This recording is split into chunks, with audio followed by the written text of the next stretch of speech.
Okay, bago natin explore ang Thailand, explore muna natin ang Malate, Manila. So yan, naglalakad-lakad na kami dito. Dahil ng ulan, naglalakad-lakad kami dito sa labas. Oh, masyadong maganda na saan ba banda?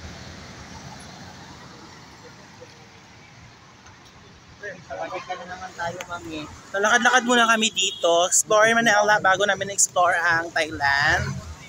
So we're walking right now. Dito kami sa Malate, Ermita Show.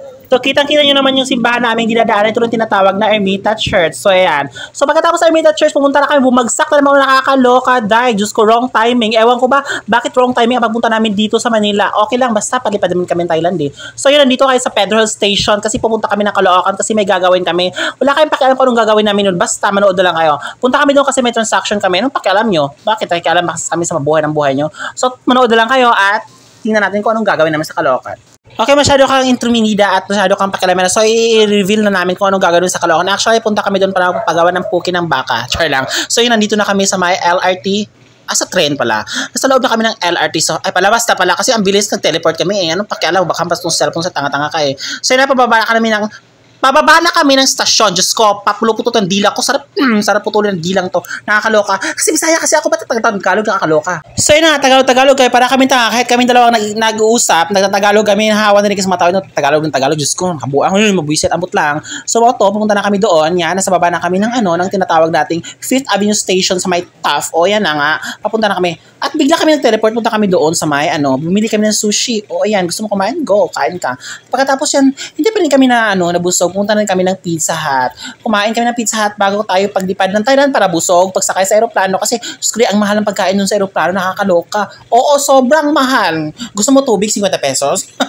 Nakakaloka, di ba? So, kung ako sa'yo, magbaon ka ng tubig, gagabaliw ka ba? Mas baliw ako. So, nakain mo tayo ng tinatawag nating Pizza Hut. So, Diyos ko na, ito, kain ka muna, baka nagutuman ka. Diyos ko, kumain ka kasi nga, palipad na kayo papuntang Thailand. So, ang hirap naman, baka mabaliw kami dun eh. So, yan na. Ito pa, maraming pagkain. Diyos ko, nakakaloka. So, nandito kami. Dinala pa namin yung pagkain dito sa aming room. O, sa nirerentahan namin apartment.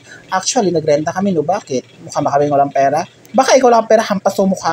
Hampas o itong cellphone sa'yo, tanga-tanga ka. Oo nga, pera kami. Ano ba? Diyos ko, dahil nakakaloka ka. So ito na, kumain na kami ng sushi. La Japanese din kami nitong time na to or Chinese. So may nakakaloka dahil na-stress ako dito sa pagkuha ng gamitin chopstick. Nakakaloka. Ewan ko, bakit ikaw kayo yun? Hindi man ako chopstick. Gusto ko tusukin, kayo na lang, kanang tawag dito. Kamayin ko na lang, pero nakakaloka. Tingnan mo, para, wapak, ano ngayon? Ano ka ngayon? So, baliw. So, yan, pak, kain. So, yan, feeling Japanese. Di ba masarap? Actually, masarap siya, pero na-stress ako sa chopstick. Naloka ako dahil, Diyos ko, ang gusto ko kakamayin ko na lang, nakakaloka mag-chopstick, hindi naman tayo Chinese. Dahil walang kabusugan ang mga bakla, so pumunta na kami doon sa may Paris. Diyos ko, dahil, grabe.